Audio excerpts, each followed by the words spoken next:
Би өглөө кабель карт суух гэж байгаад нэг залууд жан болчихсон.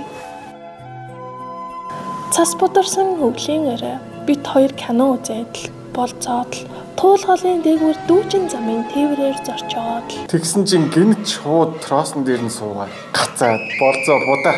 гацсан чинь бид хоёр хоёулахна аврахын гэртэл тэврэлдээд л яг тэр үед нар жаргаад л шууд тойрон нисээд л Аврахын гэргсээр л хоёр хүүтэн кабин хөлдөөд будаа.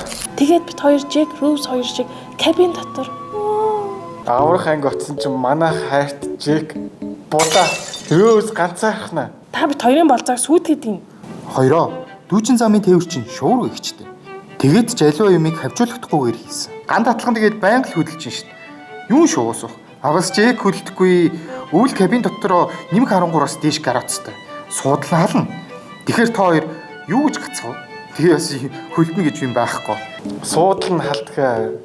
Кабинд мотор гэмчин кабины дээд талд нарны панел байх юм уу? Өвлийн цастай өдөр тэнд цас ороод суудлаа халааж чадахгүй.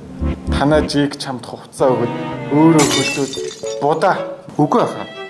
Кабин бүрэн суудалд ороо батарейтай. Уудал дээр ирэх үед батарейгаа цэнгэлэх технологитой.